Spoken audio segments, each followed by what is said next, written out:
Hey, what's happening? I'm Mansoor. You're listening to First Exit to Springfield. I'm back with another guest as ever. The illustrious Mr. Marlo. What's happening? Hello. Thank you for having me, Mansoor. Hey, it's a great pleasure. Thank you. Pleasure's all mine, man. Honored. Because you're one of those like OG fans that I know can hold it down. Yeah, just about. Hopefully. We'll see how the podcast goes. I don't know. I think I've got enough quotables up and... You better have, because Marcus right here will throw you out the building if there's... Listen. Okay, cool. All right, cool. How it goes. Yeah, how you been, bro? Been a while, man. Yeah, I've been good, man. Just been busy, just been working. You grow up and you realise that there's this whole world of having to provide for yourself and make money, and adulting, which is a strange thing that you don't sort of get a massive handle on. But yeah, it's good, man. I'm grinding. That's cool, man. Yeah, hustling. All right.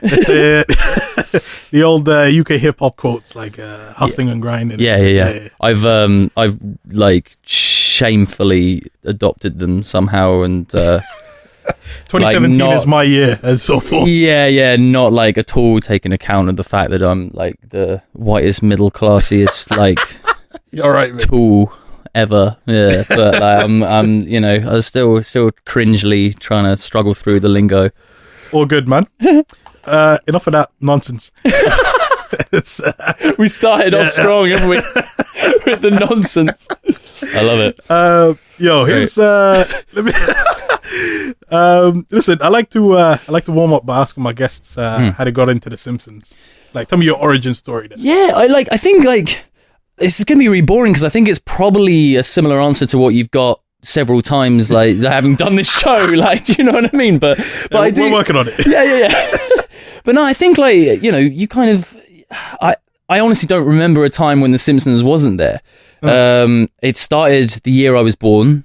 I think it was 1990, wasn't it? Or was it 89? 87 in the short form, but 89 fully. Right, yeah, the Tracy Chapman years. Tracy Ullman. Yeah. What am I on about? Wow, it's been a long day. The Tracy Chapman it would sound and look very different. The Tracy Chapman presents The Simpsons. That explained the fast car in the intro. Fast car. Yeah, exactly. Yes, straight into the garage. But yeah, no, I don't remember a time when it wasn't there. I kind of had these vague.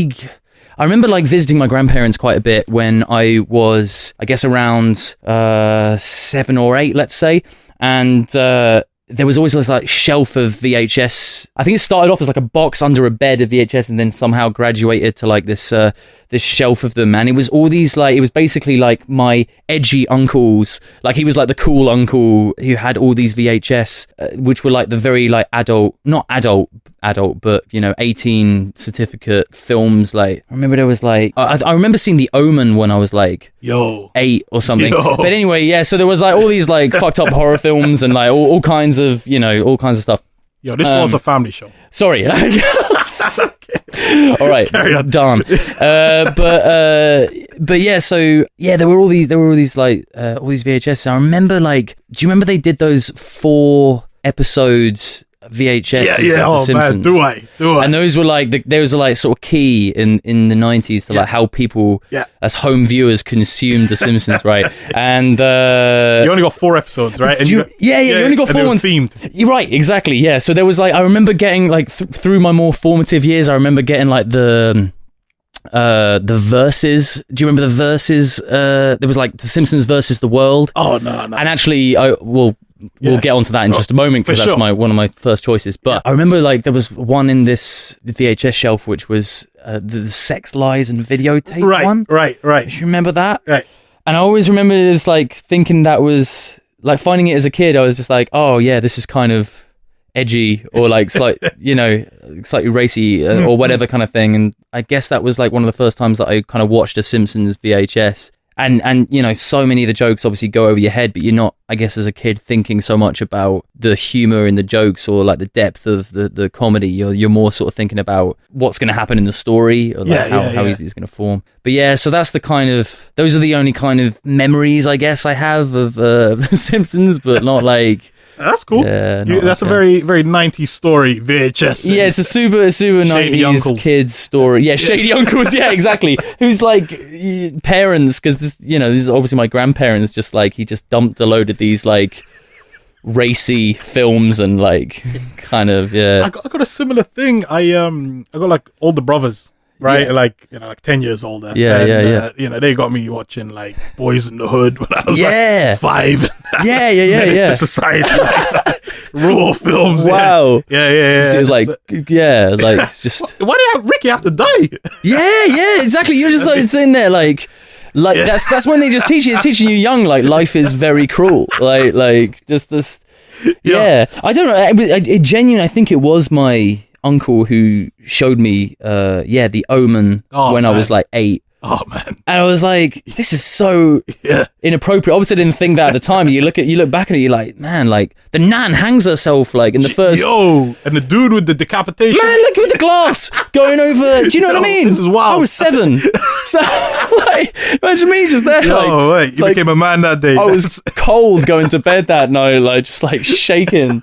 And there was like other films in there, like things to do in Denver when you're dead. If you remember that film with like Andy Garcia, yeah. There was so many Christopher weird Lloyd ones. and them ones. Christopher Lloyd, there was. Oh mate, yeah, that's crazy, man. Weird collection. Yeah. Now tune in for my other podcast to hear. It's all Andy Garcia. Yeah.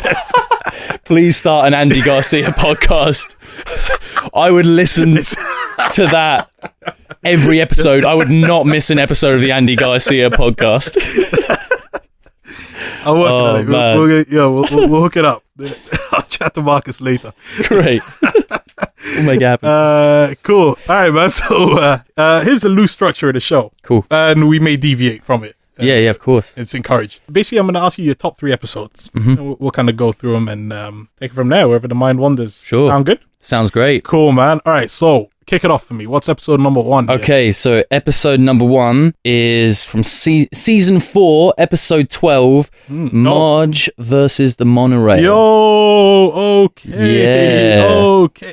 We're going in strong, I hope. You've got the episode number, done your research. Yeah. Has this been brought up yet on the show? I think it's been mentioned in passing. Okay, Nobody's good. mentioned. It's kind of an honorary. It's been an honorable mention. No, I don't know. Maybe it's been mentioned. Maybe, Okay. but you'll have your own Let's twist delve on into it. it. Let's delve into it. What- I love this episode. Yeah. Yeah. But I'm just the host. The local host.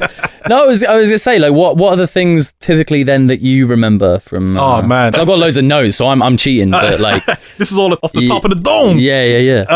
What I love is that it's like it's a whole town episode, and so it's just mad quotables. Yeah. I love that. There's this great song. Yeah, the musical. Yeah. And whenever the Simpsons go into musical numbers, man, like there's something so like special. It just, it kind of reminds me of my childhood because it is those kind of, again, the like formative years of the Simpsons, which I guess you can call them now because there's just been so many millions since then. But yeah, like it's the bars though, man. Yeah. Is there a chance the track will bend? Not on your life, my Hindu friend. Hey! Wait, mate, were you sent here by the devil? No, good sir, I'm on the level. The ring came off my pudding can. Take my penknife, my good man. I swear Wheel it it's up. Springfield's only choice. Throw up your hands and raise your voice. Monorail. Hey, it's the best. It's definitely like my favorite musical number that the Simpsons have ever done by far is the Monorail one, and they've done some great ones. It's interesting we were saying about it being like a full town episode. I read that on the very reliable source of Wikipedia that apparently it was like quite widely criticized. Like so, No way. no, so people like Conan O'Brien really like this episode, for example. Did he write it? Is that Oh, maybe he did. I actually don't know, but he says it's like his favorite. He used to write a bunch. He wrote a bunch. So maybe I've like got cross wires there. No, I mean, He's just incredibly. He's just the most biased guy ever. He's just like, yeah, if I did say so myself, this was a finely written episode. Conan, didn't you write that? He was like, no, don't worry about that. Don't worry about that. Like, hey man, if you don't hype your own work, who will? That's, yeah, exactly. Yeah, gotta believe in yourself. Yeah, so Wikipedia cites that there's a lot of love for this episode, but also a fair share of hate. And Yardley Smith, who plays Lisa, has been quoted as saying that it's the worst episode they've ever done. Wow. But then Lisa has like 2 lines in the in the whole thing, so Everyone's got some reason. Yeah, exactly. But like, how much are these actors getting paid as well? Because, you know, Yardley Smith gets paid, I assume, the same amount per episode than other people, but I don't know. I don't know how, was it something like $1 million per episode at one point? Or Was something? it? It was something stupid like that. Really? Yeah, man, there's like crazy money coming out of this thing, man. Well, I can imagine there's definitely like money coming out of it, but like $1 million per episode for each of the actors? Stupid like that, because they kept going on strike and demanding cash. We'll march day and night by the great cooling tower. They have the plan, but we have the power. Beautiful. They can only strike and sing that song if they don't. If the Simpsons cast went on strike and didn't sing that song. You know what's crazy? We won't go into that episode, but what I'll say is, you know, that episode is the namesake of this podcast and no one's mentioned it yet. Really? Is wild, yeah. Interesting. That's because people don't want to, that'd be too meta. Right, that'd be like breaking too many walls, you know, that's 4th, 5th, 6th, 8th wall stuff, you know. Multi-dimensional. All right. But no, so Yardley Smith thinks it's one of the worst structurally, I think, that they've ever done. It's because it doesn't follow the kind of typical sitcom arc, I guess, as an episode. It involves a lot of different characters. It brings in one just singular episodic character, right? Right. Lyle Landley, who's a great character. And because I know he's been mentioned on the show before, shout out Phil Hartman as well. 100. So that was probably one of the best characters he played. Yeah, fully. But yeah, his voice touch turned to gold, so it was kind of But yeah, so I think it's a weird one. It's like a Marmite episode, I guess. As I said, I'm a big fan of the ones where like random characters, you know, Barney gets a shout, everyone gets a line in, and that's me. They give Barney a job, right? Yeah, they give Barney the job, and he kind of waves down he goes, hiya, homie, just like some weird camp wave, which you would never do normally, but for the sake of the joke, they've got him going like waving up and down, like vertically as opposed to horizontally waving. So the monorail comes down and crashes down. And then, to be honest, the weakest joke of the whole episode is when he then follows that up with, I hate that sound. Like he says that like as the joke, and I've never really understood where the comedy is. That one. Yeah, so in that. So what I love is just like how corrupt Quimby is. Yes, just like Quimby's like low key one of my favorite characters. You know, he's really like probably indicative of like a wider political. They're really trying to like. He's a bit of a Boris Johnson. Yeah. He's sort of he's quite a few. Sort of Boris Johnson, sort of Nixon, like everything combined in one. Do you know what I mean? Like as a Kennedy, of course. Kennedy, like everyone, a bit of everyone, I guess. Like in there. He reminds. I don't know if you saw the news a couple of years back. There's some things that the governor of New Jersey. He's like, and look, my lawyers aren't great, so I'll be careful what I'll say. But they're listening to this show right now. All of the if the office of Chris Christie is listening. The Council of New Jersey are listening. So what do you call it? Council, you know, judiciary, government. Yeah. Basically, what he done, I think there was some election for the governor role. Yeah. And so what he did was he closed some key bridge on the election day. Right. And the bridge connects like the neighborhood that all his opponents' voters were coming from. No. Yeah. So they couldn't get out and vote. And so, it's twisted up, man. Smart. Yeah, very smart. No, he knows what he's doing. He knows what he's doing. Yeah. He even looks like Quimby. That's the crazy thing. Yeah. It's so he was actually. This is who he's based on. Oh no, Quimby's kind of an amalgamation of the Kennedys, right? He's got that weird kind of northeast US accent. Chowder. Yeah. It's I like the Quimby versus Wigan stuff that happens in this. Do you know what I mean? Because then they go to the town hall and they look at the charter and like looking at it and they're just like, hey, according to the charter, I'm supposed to get a pig every month. And 2 comely lasses of virtue true. And he goes, Quimby like steps in and goes, forget the comely lasses, how many broads do I get?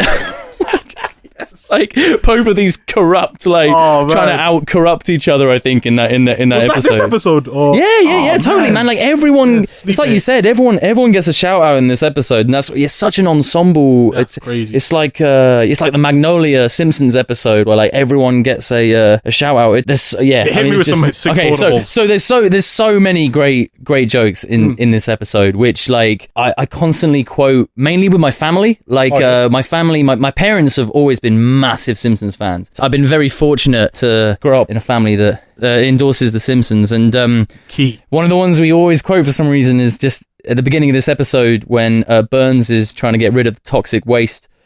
The nuclear waste, from the sort of glowing... nuclear waste drums. And as Smithers asks him, like, where do you want to dump this batch, sir? The park. And he goes, no, all those children are arousing suspicion or something like that. Yeah, all those eight-legged children or something. Yeah. But anyway, yeah, so then like the FBI, it's the EPA, the Environmental Protection Agency. Yeah. Like roll up on Smithers and Burns at the beginning of that when they're dumping the toxic waste drum inside the tree. And they go, some Boy Scouts stumbled across your little game of hide the ooze. And there's something so funny about the way he says hide the ooze, which just makes me laugh.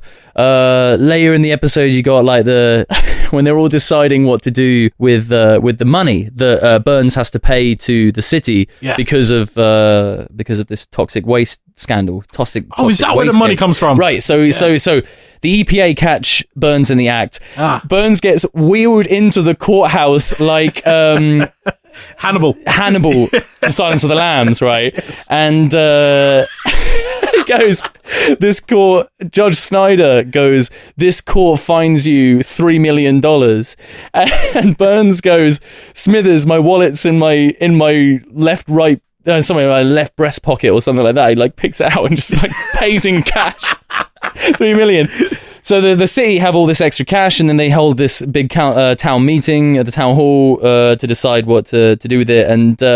And then just the man is one of the best jokes when Quimby goes, well, now decide what to do with the $2 million. Lisa pipes up and says, don't you mean $3 million? And he goes, of course. Just, how silly of me. Says his back. But yeah, man, like it's just there's so many. I mean, Grandpa, it becomes Grandpa Simpson's plan in that meeting because, like, he goes, we could fix up Main Street. We could put all our eggs in one basket. Yeah, everyone like cheers for him and his idea, and they all just go, it's all in favor of Grandpa Simpson's plan.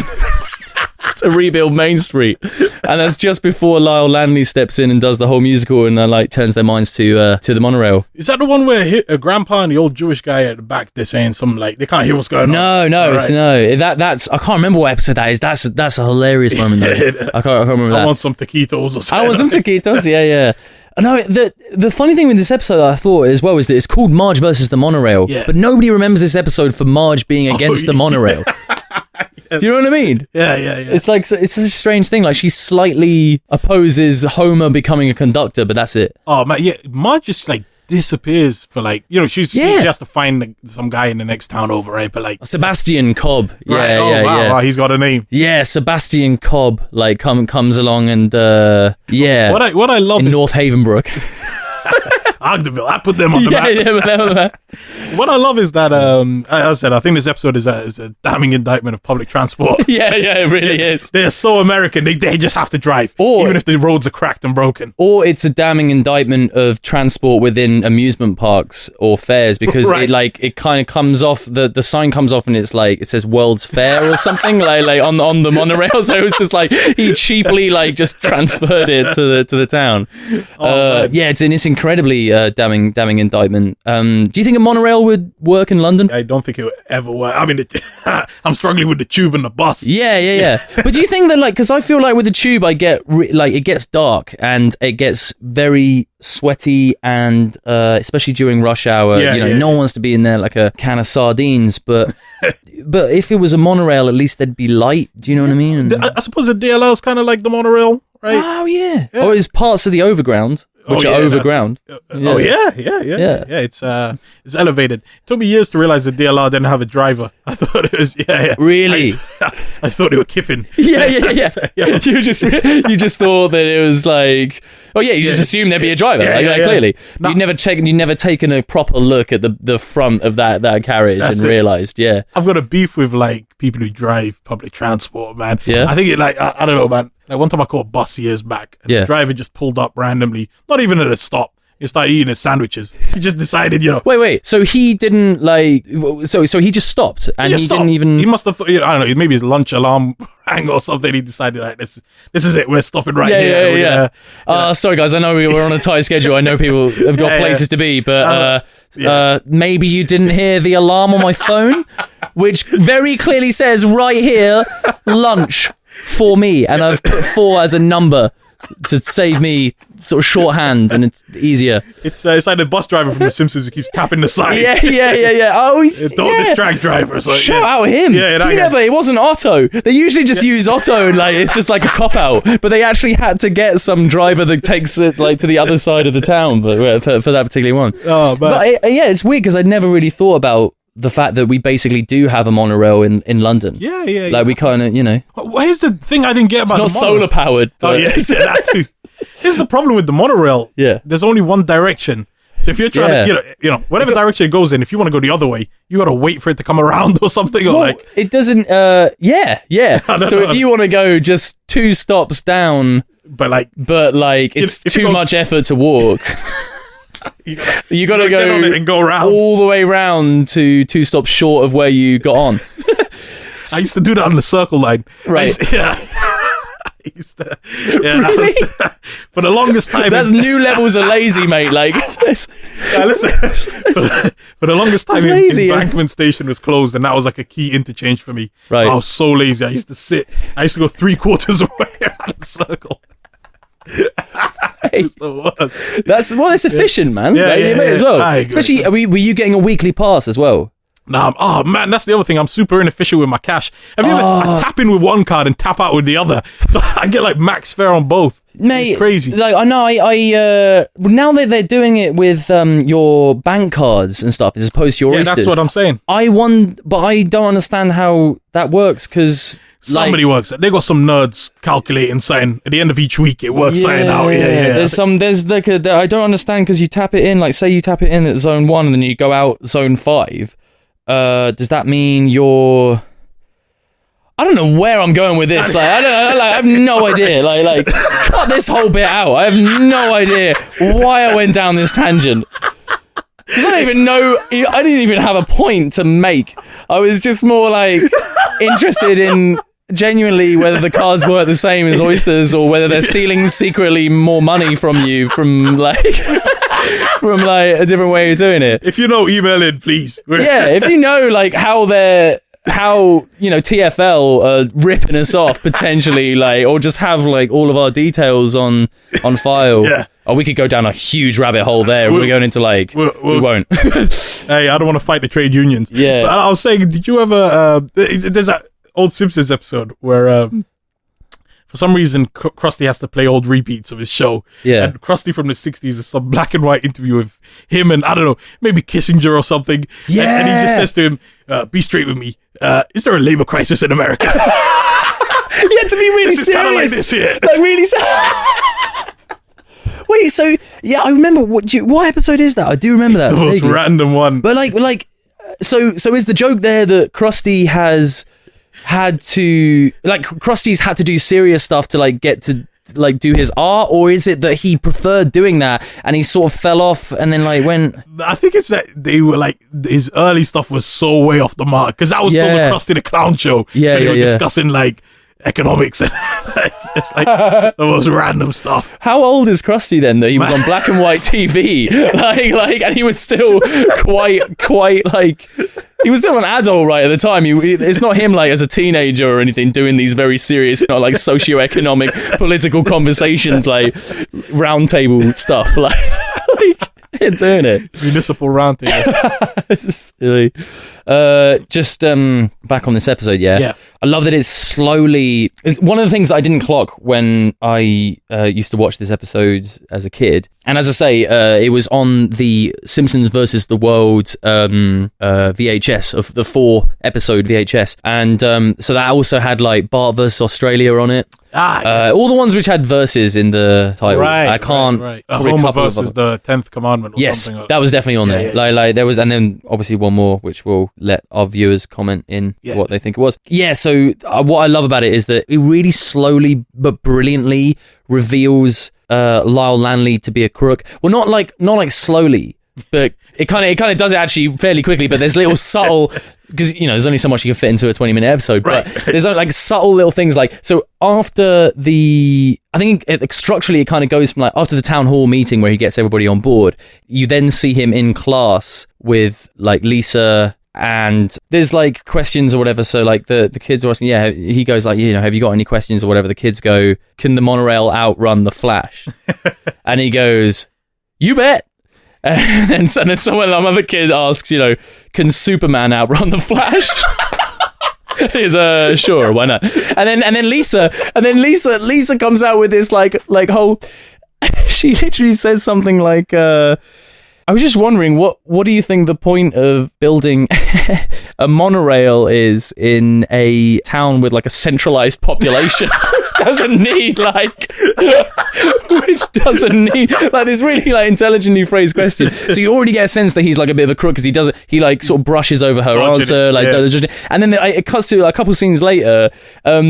I didn't notice this the first time, right? But like when he's doing his induction thing to like find out who's going to be, or like his course, the training course to find out who's going to be the monorail conductor. I think you're about to hit on the quote of the episode. What is it? No, this isn't even a quote. Okay. But like I probably know that. Right, we'll get onto that in a sec. But I'll try and guess what you mean.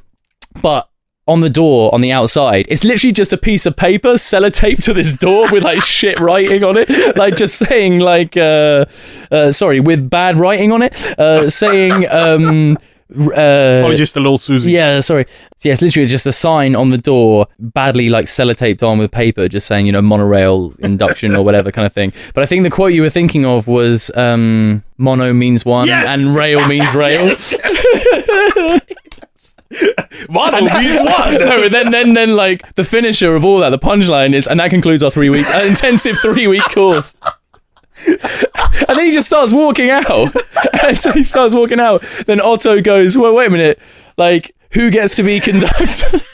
After all this, and he goes, well, I've been reviewing all of your applications very carefully, but this gentleman here clearly stands up and just points at Homer randomly, and he goes, who, me? Yeah, sure. Like, he's got his little illustrations in his book saying like me like running away with money and stuff, and he's like little drawing of everyone on the burning on the monorail. Have you ever been on those training courses at work where like they just send you to the most bogus classes? I've been on every I've been to some like when I introduction to Microsoft Word. And yeah.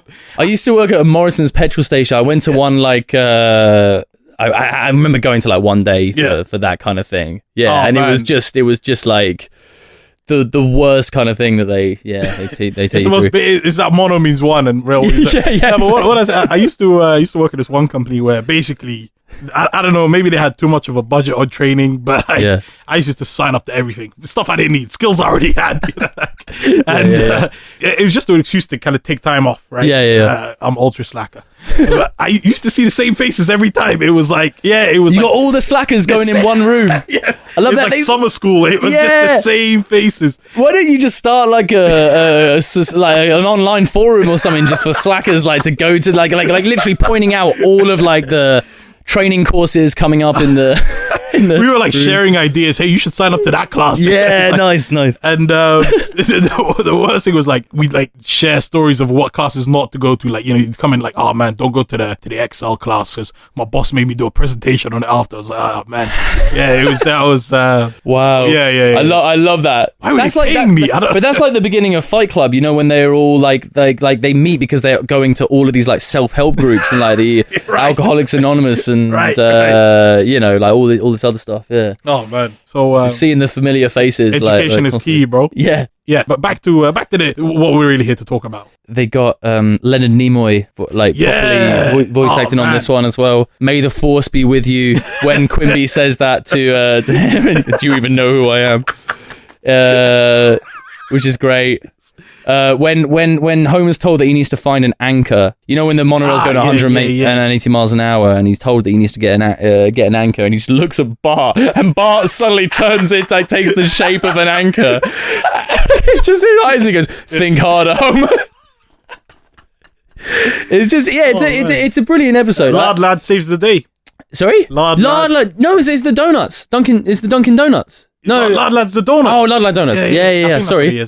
That's cool. I forgive my digression there. That was horrible of me. I shouldn't have. It's all right. I should have known that, man. I don't deserve. I don't know too much about The Simpsons. I do like the episode because it's just a big ensemble thing. I do find it weird that it's titled Marge versus Monorail because nobody remembers it for Marge being like mildly concerned about the monorail or any of that. But yeah. Anyway, great episode, cracking episode. Sick. Yeah. All right, man. I think it's due to tell me your episode number 2. Yeah. So, episode number 2, this was the one that I hope doesn't throw you, but might be it's like the most kind of slightly out there, I guess, but maybe not. Let me just get security ready in case it's... Yeah, in case this just kicks off here. Right. Simpson and Delilah. I am stumped. I'm seeing yes! Wow, I've been beaten. Stumped you. I've been beaten. Simpson. Do you want to... Well, this was... it's in season 2. All right, okay. One more time. But if I said like one quote or something, do you reckon you'd be able to remember it from like one or two of the quotes? Sure. So okay, all right, okay. So they've given you the key. Do you remember that? Jeez. Right. So basically, it's the one with Demoxenil where Homer finds a miracle cure for hair growth. And I promise you, there's only like 20% of personal experience truth in this. You're lucky this is a podcast. No, I see my receding hairline. So obviously, rings true slightly for me in that way. But do you remember much about this episode? Yeah, he's got an assistant called Carl. Yes, Carl is the best. And so Carl is Carl is basically the assistant that he ends up hiring because he gets a promotion where he, obviously needs an assistant or whatever. Yeah. And then he ends up interviewing all these like women who are trying to hit on him to get the job and like further stuff. And then he gives the job to Carl, who's clearly like massively in love with Homer, right? Like, so he's just like properly romantically in love with the guy.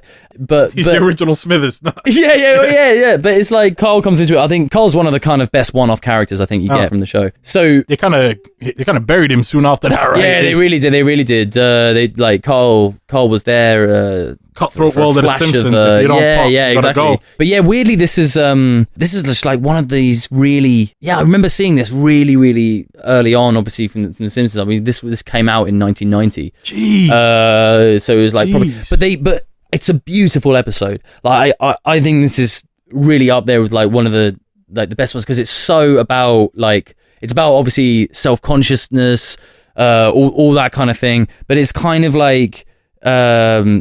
It's all about sort of Homer's self-consciousness, but it's and how he can like overcome that and sort of believing in himself and that kind of thing, and that's kind of the moral of the story that like Carl basically is like the vehicle that kind of takes Homer on this journey of self-realization, like slightly without him even realizing it. But it is also equally hilarious. Like this episode has so many funny jokes in it. Like the fact that the whole overarching thing of Homer needs hair to feel self-confident, and he needs to like grow back. And obviously what happens is he finds it starts obviously he sees an ad for Demoxenil on the TV, and the guy goes like, is that like a Troy McClure thing or something? No, it's not Troy McClure thing, but it's one of those standard like ads where you've got somebody walking along like a beach kind of thing, and it's like it's almost like a Calvin Klein ad or something where it's going to turn into like some amazing indictment of the thing. But yeah, you've got like this guy going like, I used to think that losing my hair was as inevitable as the tides, and that's when I found Demoxenil, kind of thing. It's the new miracle breakthrough from whoever makes it. And then Homer just like jumps out of his seat, and he's just like, yeah, miracle breakthrough. And Marge has concerns about it, and he's just like, Marge, didn't you hear the ad? This is a miracle breakthrough. And this does like ring true to me on that level, because when I first started losing my hair, I was like, I genuinely went to one of these like trichologist guys. But mate, so what happened? I went along and like. Yeah. I was a student at the time and this was like, I still had like a full head of hair at the time. Right. I was just like noticing, and I was like really kind of self-conscious about certain things. So I went to this trichologist, and he was like, yeah, that'll be £300 for this 3-month course of a miracle breakthrough.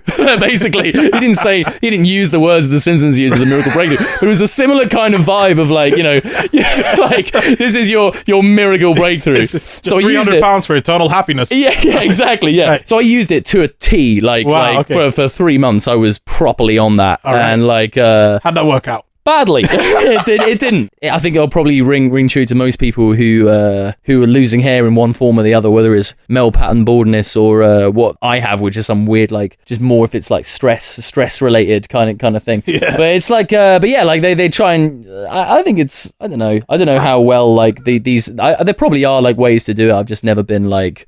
I've never been that fussed about it. You're doing all right, man. Yeah. You're looking good, man. Thanks very much. This was the whole point. I'll leave now. This is the whole point of me coming here, was just to validate. That's it, man. You matter. Yeah. Basically, I'm worried because I'm going the same way. Basically, my pops went bald like in his 20s. Yeah. So I'm on the escalator going towards that soon. Yeah. I'm on a conveyor belt to that.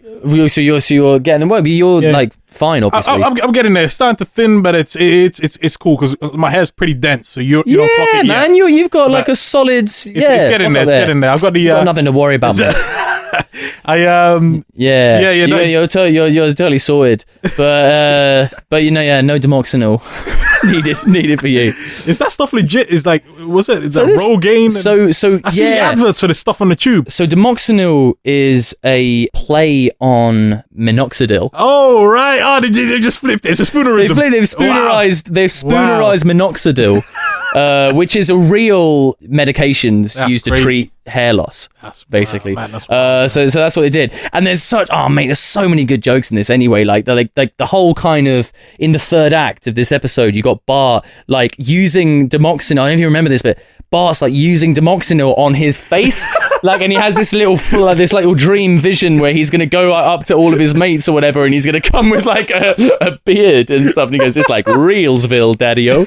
And it's just amazing. But yeah, so what I was saying about this episode, right? So obviously all about self-consciousness with Homer, and Homer overcoming that self-consciousness, which I think is like obviously incredibly relatable, because he is like, there's proper lines in this where he's just like, at the end of the episode he basically says to Marge like, I'm a bald ugly freak and you won't love me anymore and all this kind of stuff. So it gets like really deep. But it's a really funny, like, it is funny how much the Simpsons creators have like probably played on that and satirized that quite a bit, because it is because he grows hair. Like, so he gets this Demoxenil thing, it works, he has hair the next day, he's incredibly like happy about it, and then he's just walking around work, and then it cuts to Burns and Smithers, and Burns is just watching everyone on the CCTV monitors, like in his big office, right? Yes. And he goes, fools, using, this was still when Burns was like up and coming, kind of like the sinister man that they have to like show off, but still just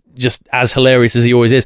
He has to pick someone out for a token promotion, because like Smithers goes, well, it's in the rule books, we've got to do like one token promotion every semester to make sure that people know we're running a effective business or something, or like to keep the investors happy or something, like make them look like, I don't know, something like that. And so he's just looking on the CCTV monitor to see like who he's gonna promote, and he goes, who's that young go-getter? Like he sees Homer, and then Smithers leans in and goes, well, sir, that looks like Homer Simpson, only more dynamic and resourceful. It's the dynamic and resourceful line that kills me every time. Like, literally, it just gets me every time. So that was absolutely brilliant. And so he gets promoted. He gets a new secretary in Carl, who, like I say, ends up being this guy who is obviously very clearly in love with Homer, and then kisses Homer at the end, which trivia was apparently the first homosexual kiss, animated kiss on TV. Wow. Or of a sitcom, I guess. Breaking down barriers here. Yeah, so they did it, and that was season 2. Oh man! And bear in mind, all of this is all this like depth and stuff they're getting into is season 2. Man. One of the funniest parts about this is Bart ends up using up all the rest of the Demoxenil on his face, or he uses some on his face and then spills some like on the floor or something like that. Homer comes in, finds this really mad because now like he it was like $1,000, right, to get this thing in the first place, so he couldn't afford any more. So his hair, his long wavy hair days are over, and then what happens is Carl has written this big speech for him. It's a speech on increasing efficiency in the workplace and like scalability of the business and like all this kind of stuff, like how to save the business like money and all this kind of thing. And the funniest joke in the whole episode is when he comes out. Sorry, first of all, little back bit before that, Carl gives him this pep talk where you know, because Homer goes, you know, look at me, I'm bald again now, like I can't go out there and deliver this amazing speech that you've written for me. And Carl goes, I guess I haven't taught you anything, have I? You know, the job, the promotion, the tartar sauce, like everything. He does this whole thing with tartar sauce I went through the episode, but everything, like he's saying, like, you know, it's all you, like you did all of that, like this, it was never the hair, it was you, like kind of thing. And he teases him this. And Carl's like the only person who has ever properly believed like in Homer and given him that like kind of spur on, and that's like just before he kisses him.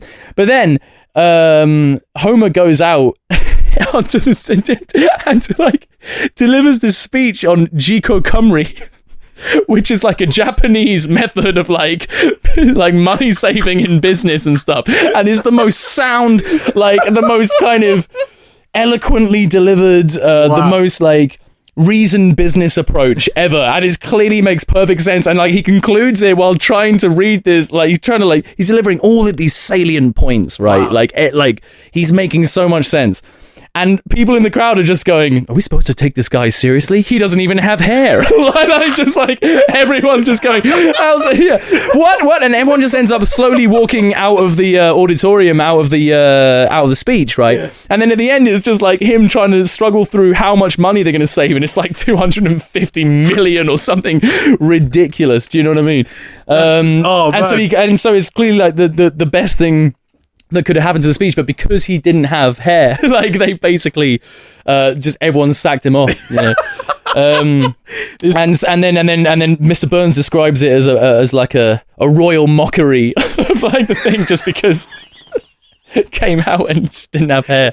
But anyway, it's I just think like, especially for season 2, like this is such a beautiful episode for it being like, it feels like so ahead of its time. Like I don't think any animated comedies were going into that kind of level of depth to like explore the human condition, you know. No, fully. And especially like season 2, this is 1990. Like it's a real. But yeah, it's a solid episode. I wonder if they still thought that animation was, you know, it would be a waste to put good material to that medium. Yeah, you know, that it's better invested in live action stuff. I think maybe that's why nothing else came before it that was that good. I don't know. I definitely think so, man. I 100%. I mean, this is where The Simpsons was so ahead of its time and had such a kind of, like, at the time would have had such a sort of unique selling point in that it's like no other shows were doing that, or no other shows were going into that kind of level. But you know, but I hate on season 2. So don't listen to me. Am I right to hate on season 2? Because I mean, this sounds good. Definitely not, man. Like, yeah, you're definitely not right to.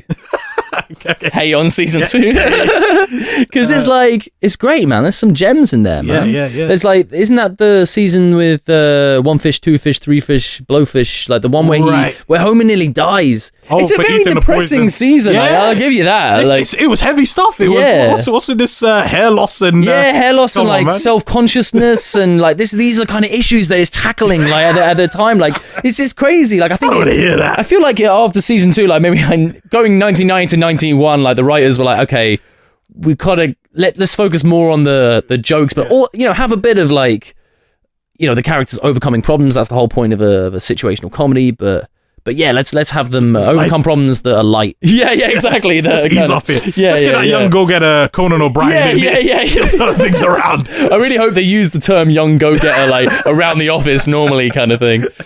Yeah, especially when describing someone like Conan O'Brien. Man, I would have loved to have been in the writing room in the early 90s, just like throwing around those ideas, man. Yeah. It would have been a lot of fun. Do you listen to the commentary? The DVD commentary? DVD commentary, No. I don't think I own any. All my copies are bootleg. Really? Yeah, unless somebody who works there is listening. All my copies are legit. That's amazing. Plus, basically, I've got this TiVo box and I just leave it and it does like, it just basically records everything. And I come back at the end of each week and it's like 500 episodes recorded. Really? Channel 4 is Channel 4, Sky, there's bare repeats, all of that, man. Yeah. I haven't had a TV for ages. No way. No, not like a TV. So we got a TV physically. Yeah. But I've not had TV on it. Do you know what I mean? You seemed pretty kind of awake and energized and cultured. Yeah. No, it's kind of like everything's on Netflix now. Yeah, that's right. And torrents. I mean, no, definitely not that. No, definitely not torrents. No, I mean YouTube. Yeah. I was legal stuff. I was gonna say I'll say one time, kind of on your point of Homer giving that speech in that boldness episode. One time I had to give a speech. I did this internship, and at the end of the internship, I had to give like a presentation on what I'd done. The problem is I'd done nothing. Right? And not that I just done nothing. Yeah. That I didn't even know why I was there or what I'd been doing. Like basically, it was like a 10-week gig, and I don't know what the assignment was. So I just used to come in every day and I used to play Minesweeper. And that's an efficient way to spend your time, I think. That's a really important like logical strategy game. Like you gotta keep the brain ticking. I feel like it keeps your brain ticking. Like it keeps you getting through life with that. Like imagine if none of us had Minesweeper in the 90s growing up, man. Where would we be today? Certainly not in this studio recording this podcast. I can tell you that. That's it. You don't want to see the guys who didn't play Minesweeper. Oh no. But you don't see them. That's the point. But yeah, no, what it was is that basically we didn't even have like legit Minesweeper. These computers had like some bogus version of Linux, so it was just like bootleg Minesweeper, chess, all of this.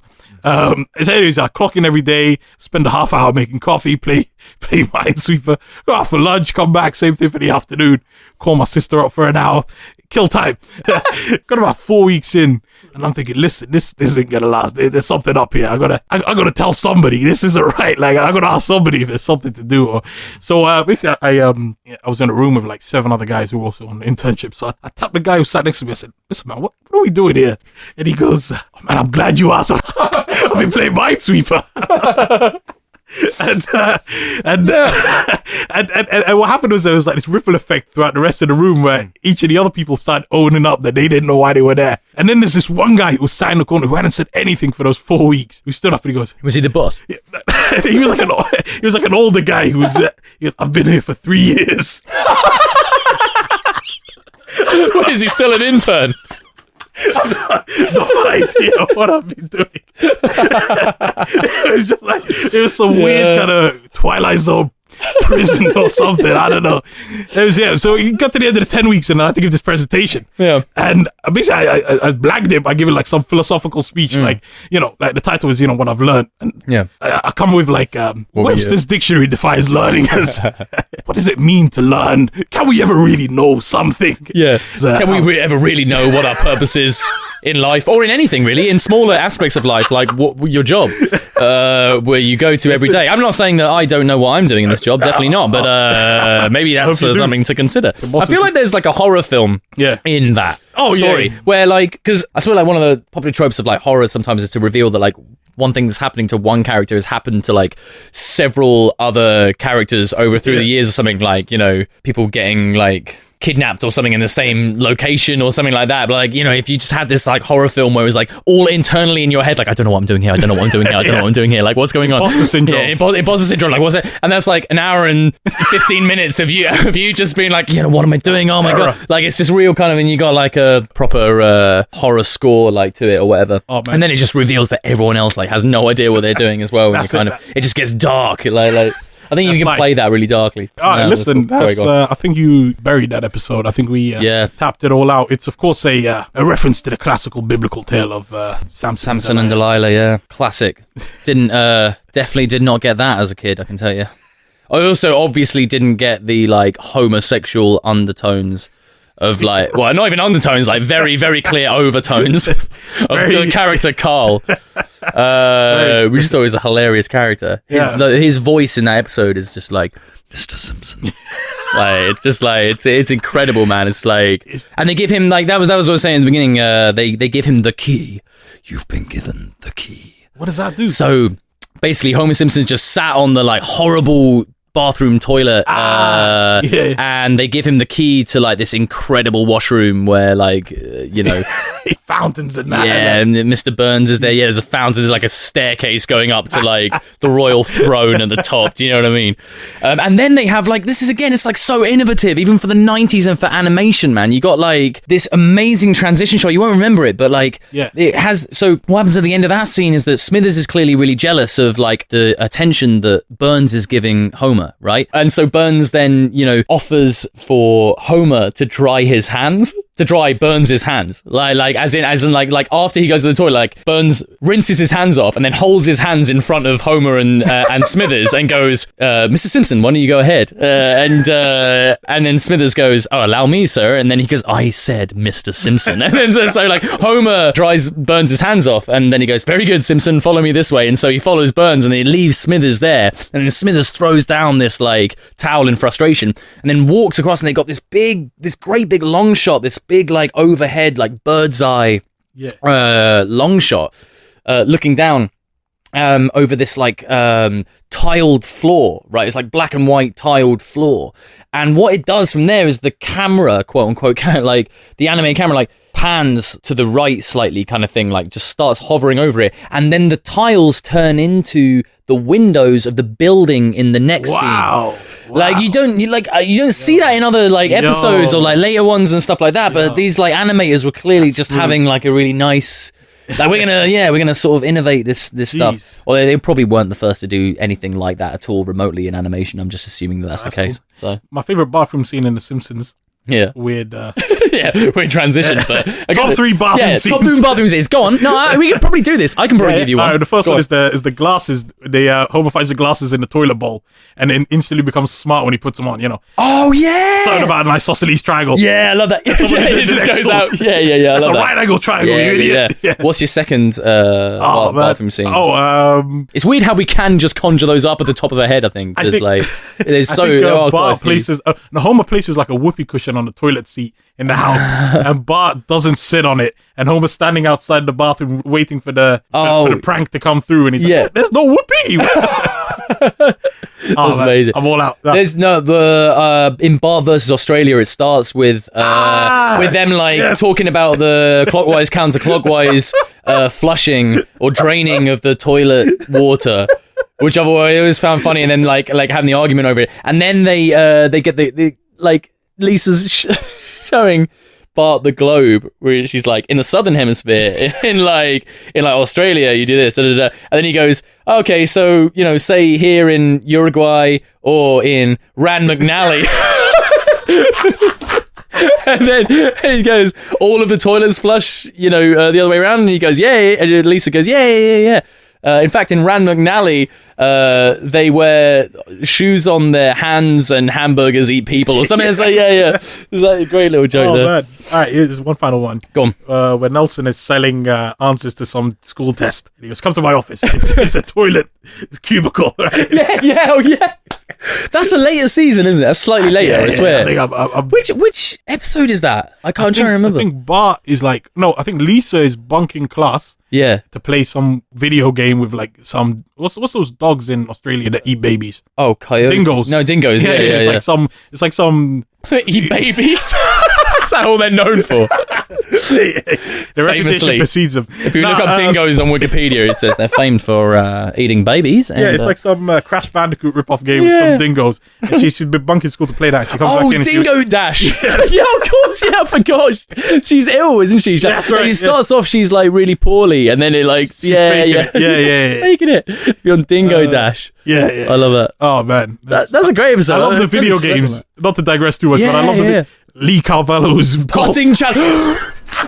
That's one of my honourable mentions, man. Marge be not proud. No, but we can get onto it now because Lee Carvalho's putting challenge is one of the funniest jokes in in the entire series. I mean, like it's. What's the episode? This is an honourable mention. Marge be not proud. Okay. That's an honourable mention. It's the one where Bart steals the game Bone Storm from the Try and Save. Yes. And this was very close to being in my top 3, by the way. Man. I love this episode a lot. Man. And the guy running Tom Bradka, or whatever his name is. It's Mike Bradka. Something like that. And he goes, That's right. That's right, Tom Bradka. Yep. Yeah. Well, your son was caught shoplifting at the Try and Save. Yeah, I know, it's sad, but, well, look, try and have a happy Christmas. They weren't home. So I left an answer. Left a message on the answer machine. That's one of the best jokes ever. And Lee Carvello's parting challenge where Marge ends up getting that for him. And he's playing it. What are some of the bits? And it's like, you have selected. Yeah, you've selected. Max Overdrive. May I suggest Feathered Touch? You have selected Power Drive. Ball is in parking lot. Would you like to play again? You have selected No. My favorite one is so good, man. Bart has to, he's banned from the shop, so he has to put on makeup. Yeah, and he's coming down the stairs with a fake nose. Yeah. Are you wearing a fake nose? I have to listen to these wild allegations. It's so good. Yeah. Oh, mate, yeah, that's amazing. What other that episode is just rich in them. When he doesn't, when he goes, if you ever step foot in this store again, you'll find your ass in juvenile hall. You'll be spending next Christmas in juvenile hall. Capiche? Yeah. Well, do you understand? And he goes, everything except capiche.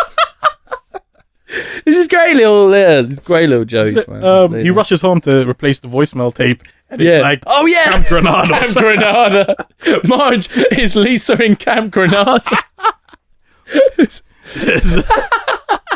You know that guy was the original Weird Al. I've forgotten that guy's name, man. Was he? The Camp Granada guy. Yeah. Well, the only reason I know is that when they had Weird Al on an episode later on, seasons later, they said, "Oh, well, you were just a ripoff of that other guy, Alan Sherman."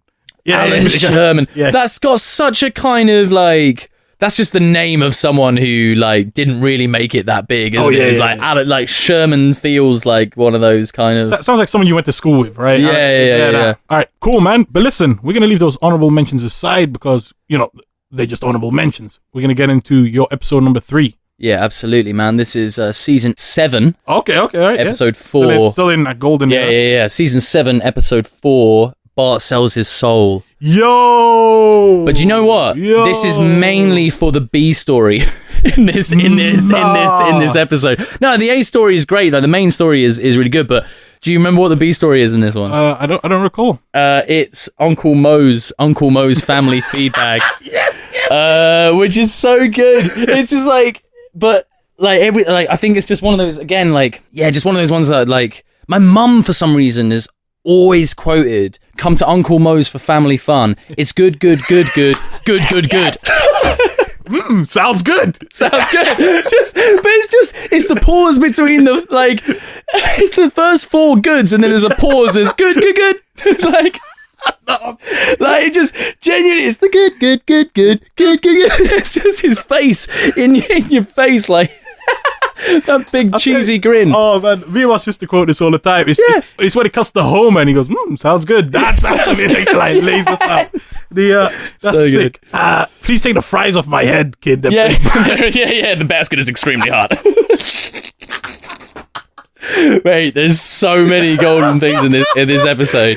But I mean, just the whole coming up with the name, and Barney's under the sheet for some reason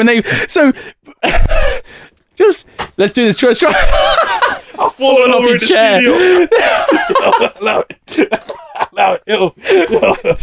Just recalling Barney under the sheet when they're renovating Moe's. But the Homer's coming out with crazy Chairman Moe's. he goes, oh, what is it? He goes the steam, the pressure cooker. Chairman Moe's pressure cooker. Yeah, he goes, because that was the best thing, because it goes Moe goes, I need it to feel like a nice, relaxing family place. He goes, what about Chairman Moe's pressure cooker? I like it. That's what he does. Mate, that was one of the best. That B story for some reason is just inspired. But yeah, I mean, the main story is great, obviously too, and just hilarious in itself. My freaking ears! Yes, yeah. The main story is Bart sells his soul to Milhouse, right? Right. So it starts off with the great Iron butterfly. in the Garden of Eden sequence. And I think like this is one of the few times when The Simpsons like uses, so it cuts to like 17 minutes later, and they got like a little thing saying 17 minutes later, and I didn't think they did that much. You know that apparently that's part of the song. Yeah, there's a 17-minute right. There's like a solo. Yeah. That's crazy, man. Sort of break down like the bit just for 17 minutes casually. And they were like the lighters and the candles in the church, like so. They bring like a couple. That's a great image. Isn't it Willie or someone's got like Otto, it brings it up. All right, okay. There was a couple of observations with this one that I was going to bring up to you because I thought they were interesting. First of all, in that opening sequence with I Run Butterfly, rock and a roll. And or roll. Why? Rock and or roll. Is he saying and or roll? Yeah. Right, okay. Rock and or roll. I thought he was just really overpronounced. Right, so I've learned something about that because I thought he was really overpronouncing roll, like he was putting a bit more of an emphasis on the R. So it was like rock and a roll kind of thing. Okay. Like it was possibly. Yeah. I hope it's your interpretation of that because I think that's way funnier. But it cuts to Homer during that, and he goes like, he leans over to Marge and he goes like, "Hey, remember when we used to make out to this song?" And they sort of giggle. But Homer's like weirdly for some reason sweating. I don't know if it's because like it was meant to be like a really hot day, but he's like he's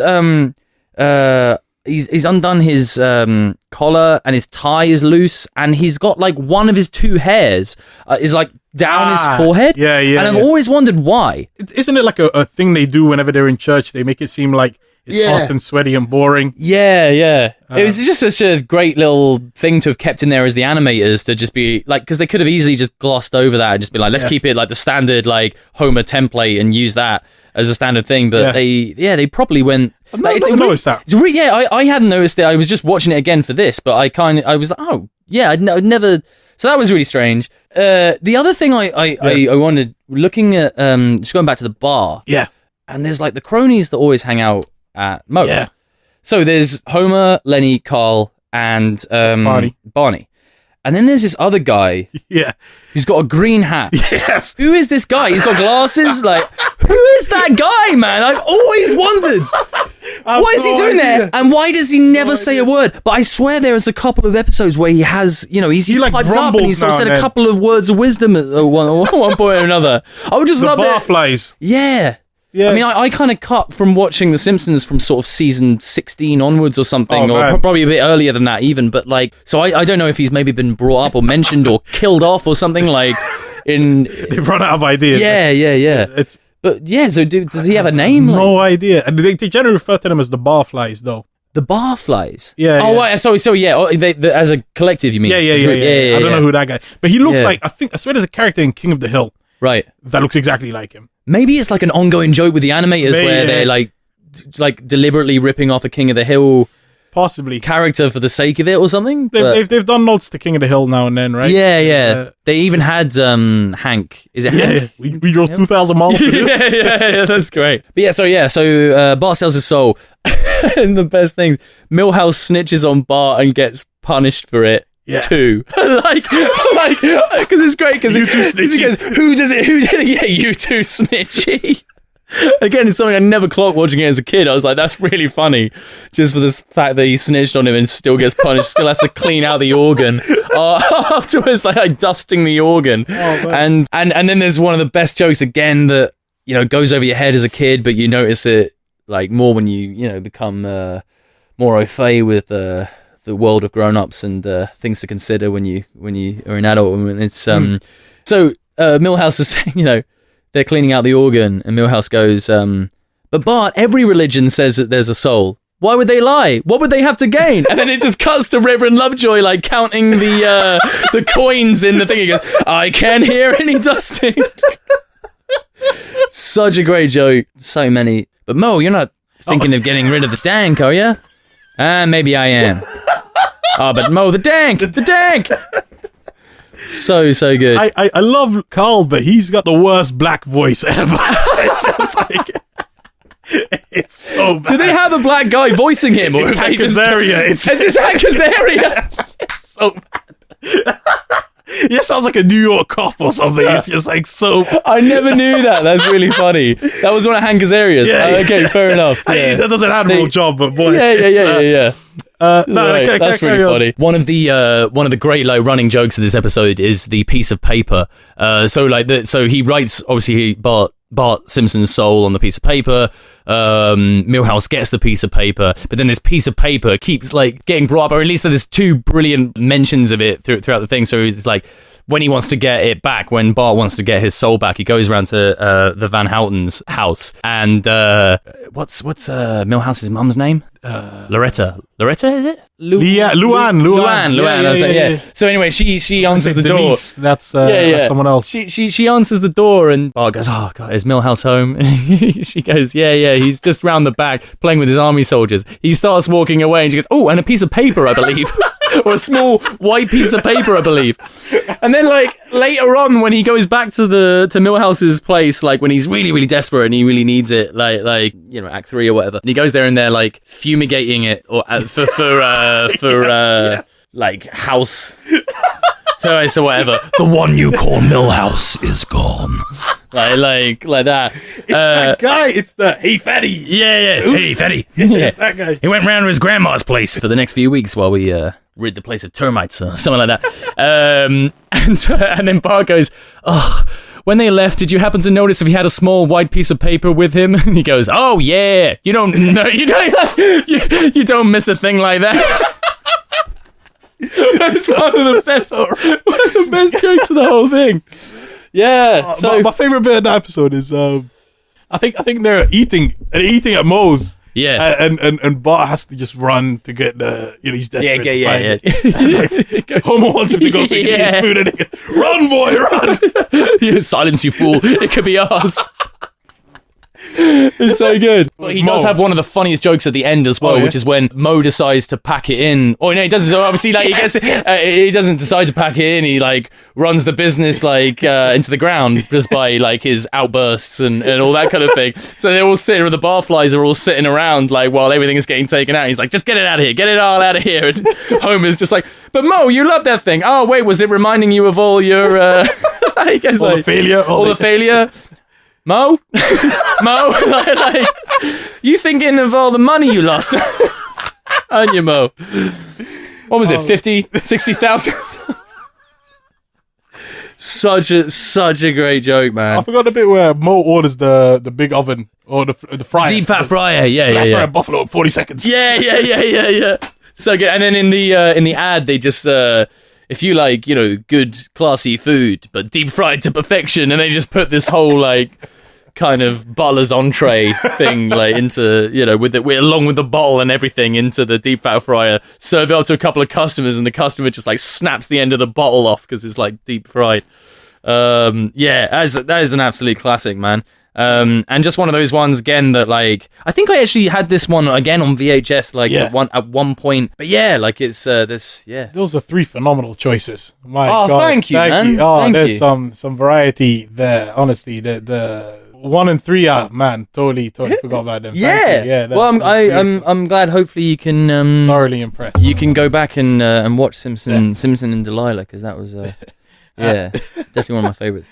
Man, let's take some honorary mentions. I got a weird one to kick it off with the honorable mentions. I've got Blame It on Lisa. This is a weird one because the title is incredibly misleading, but do you remember what that one's about? Blame It on Lisa? Yeah. Not at all. It's season 13. It's kind of arguably out of that like golden era. Pushing it, mate.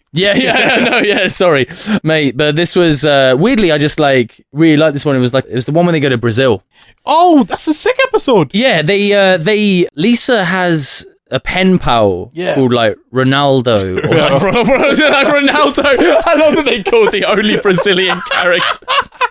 I just realised how funny. I think it's Ronaldo. It's like Ryan. It's not Ronaldo. It's Ronaldinho. Like it's literally. It's like one of the Brazilian footballers.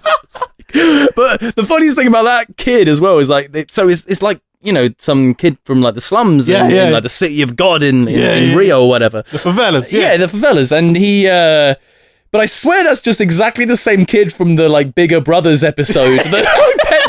Peppy. They used the same kid from like season 5 and put him in Brazil now. Generic orphan. Yeah, and like he even kind of has the same accent. He probably just has slightly more like Portuguese accent. But weirdly, this one just got in my honorable mentions because it was one of those ones that like I remember having. So like I consumed most of my Simpsons between the ages of 6 and 8. I don't know if this would have just come out around. No, it wouldn't. It would have been later than that actually. But this is kind of giving a bit of context to it. Yeah. Like I consumed most of it when I was living in Belgium. Wow. So my family just randomly moved there, and like we had this little TV, and I would record The Simpsons like constantly. Sick. In between episodes of Tintin. No, genuinely. Right. I mean, I was properly into Tintin. I will have no Tintin ridiculing in this episode. Next episode, you get shuffle on someone, you can ridicule Tintin all you like, but I will have no bad words said about that blonde-quifted Belgian journalist mastermind. Yo, big up Tintin. Yeah. All right. It is a little racist, Tintin, though, isn't it? It's only when you get a little like later on you just realise how racist Hergé was. But yeah, like growing up in like so like all this, it was actually weirdly it went like The Simpsons, Tintin, Thunderbirds, and Goosebumps were all like mashed like into one. Nice. Goosebumps a little earlier, but Anyway, so R.L. Stein. Yeah. So I kind of got into this habit when I was there of recording The Simpsons and like then keeping those recorded VHS tapes, and really like when we moved back to the UK and then like my formative years, I've used that way too often in this podcast as a term, but like, my formative teenage years, if I ever needed to like record stuff, I would just obviously would make a conscious effort to try and keep those Simpsons episodes. And weirdly, I just remember like digging up, like even just a few years ago now, like digging up one of the VHSs that I had. And this was on the first episodes that was recorded on. There was the one where they all go to Brazil because of Lisa's pen pal, and then like Homer ends up getting kidnapped, and they have to make this like transaction of the money, like throwing it across two of the gondolas, the cable cars. Like going up to Sugarloaf Mountain. It's so weird. It's like it's one of those clearly like they're getting. It's really like it's an indictment of like the Simpsons getting to like the teen Simpson like the seasons. Do you know what I mean? Because they're like running out of ideas, and they're like, we'll get on this wacky zany adventure. Like it's just like they can get kidnapped in an unlicensed taxi, and then we'll like send him up the like gondola. And it says when he gets kidnapped, that was a great joke though, because they're like, beware of unlicensed taxis. Is like one of the first things they get told when like by someone when they land. And they just get into a taxi which says unlicensed taxi at the front. But anyway, we'll move swiftly on from this one because it's like season 13, so I don't want to dwell too much on that. Flaming Moe's. That was another Mo-centric kind of one, but I love that episode. That's sick. I've had a Flaming Moe energy drink. Have you? Yeah. It's one of those American imports you get expensively in central London. Yeah. Can you? Where can you buy that? There's you can get around like Covent Garden ways. If you go to any of those American candy stores, it's not great. Okay, but for the novelty, you kind of got to have one, right? It's branded Red Bull, basically. Right. Okay. They've just taken Red Bull and put it in like a Simpsons themed. But I love that episode. Yeah, it's it's a legit drink though, right? Cough syrup and some liquor, right? Isn't that just scissor? Is that what it is? Isn't that what it is? Yeah. I don't know. I didn't know this. Well, it sounds like you do. Well, a little bit. I'm an expert of early 2000s Southern hip hop, the chopped and screwed genre. And then do they? Has there been like a track released which gives you the ingredients of scissor? Like it's codeine. That's what it is. Right. Yeah, that's a solid choice. Yeah, calf syrup. Just plain over-the-counter calf syrup. Yeah. Thank you, like Mr. Nutball. Yeah, exactly. Yeah, flying through. I love the inclusion of Aerosmith. I grew up on Aerosmith. Oh, yeah. My parents raised me on Aerosmith. Sick. So I was like, when they were in The Simpsons, I was like, yeah, this is great. Have they got anything other than that, the Armageddon song? Which one? Living on the Edge. Miss a Thing. Oh, don't want to. Is that? Yeah. They did Don't Want to Miss a Thing, but I never think of Don't Want to Miss. Oh, right. This is like how raised on them I was. I was kind of like. Well, actually, I say that it's not. I listened to the Get a Grip. That's a great album. Okay. It's the one with like Eat the Rich. Do you know that song? Eat the Rich. I'm learning. Great. There you go. Taking notes. Yeah. And the ones that I think that's called Walk This Way on it. Okay. Oh, right. Yeah. So yeah. Damn, these guys got that. Yeah. Did a lot. A complete side note, but the story of Run DMC getting on Walk This Way is quite like, well, they were just like really, really against it. Like two of the main guys of Run DMC were like DMC and Run. Yeah. They were properly like against the idea, but then the check came in. Yeah, the check. No, they're like the DJ. What's the DJ's Jam name? Master J? Yeah, it was Jam Master J. Yeah. He was the one that fused it all together. Like, it wasn't going to happen if it weren't for him. Oh, right. Yeah. Cool. I know. This podcast is all about those digressions. I hope people don't actually think it's about The Simpsons. Yeah, they might do. I mean, the last Exit to Springfield and the cover photo picture you've got might give them that theme music. Maybe that get the impression. Also coming with the top 3 episodes of The Simpsons. Extended chatter about The Simpsons. Yeah. But I do think you should ask people why they would ever think this is about The Simpsons. Like the thing. Margin chains. Margin chains. They've drawn Judge Snyder. Lionel Hutz is the hell. Yeah, Lionel Hutz, man. Like anything with Lionel Hutz is just automatically amazing. That's one of the best. That Lionel Hutz line, they've drawn Judge Snyder. Oh, is that bad? Well, he's always had it in for me ever since I sort of ran over his dog. Really? You did? Yeah, you did? Well, replace the word sorta with the word repeatedly and the word dog with son. Is that also the episode where he goes, wow, he's gonna win? No, I think that's a different one, but no, I know. It's the one, it's the same one. Mr. Hutz. It's like... the one with the tie as well, where he challenges Apu. Like, yeah. Oh, of course, yeah. Wow. Half wins and not. Yeah. I'm not wearing a tie at all. Something that may shock and discredit you. That's the guy. R.I.P. Just for Hutz, that episode is absolutely amazing. The other honourable mention, Bart the Mother was a good one. Bird one. Yeah. Quite a nice episode. Got no quotables from it. Can't be that good. It's just one of the ones that I thought of out of nowhere. And maybe I just had one more. Oh, yeah. Quick. Oh, yeah, I remember. Das Bus. Not Das Boot. Wait. This was Das Bus, isn't it? Das Boot is the film. Das Boos. Yeah, Das Boot is the film, which is parodying. Yeah, Das Bus. Yeah, Das Bus. It's just the title, but the story itself is Lord of the Flies. Yeah, totally. Yeah. That's a beautiful episode. Yeah. I love Otto. Yeah. Otto's the man. He's amazing. And go grapefruit. Milhouse dropped some plans for a coconut Super Nintendo system. Oh yeah. That needs to happen. They need to make one. They need to that up. Nintendo need to get on that. I need to buy that classic SNES coconut Nintendo system. I'd love to see that happen. We won't dip into those honorable mentions too. We'll kind of leave some space for other guests. Of course. Those are some fantastic, nice breadth there. Choices. Nice. Man, we're coming to the end here. I want to thank you. Those have been some phenomenal choices. Honestly, I blown away here. Thanks, man. This was so much fun. Oh, thank you. Thanks, man. Honestly, the pleasure's all mine, man. And sure we'll get some love for this online. Big up all the listeners, man. Any final words before I throw you out? Yeah, just thanks for having me, man. This has been a lot of pleasure. Apart from the threats of being thrown out, this has been absolutely awesome. Thank you so much for having me, man. This has been so much fun, and I just look forward to listening to more episodes. I'm a fan. I'm a fan, man. I'm flattered, man. So yeah. And everyone, just to the listeners, thanks for listening, and make sure you leave a comment, share the video, share the podcast, share the love, share everything. Respect. Yeah. Peace.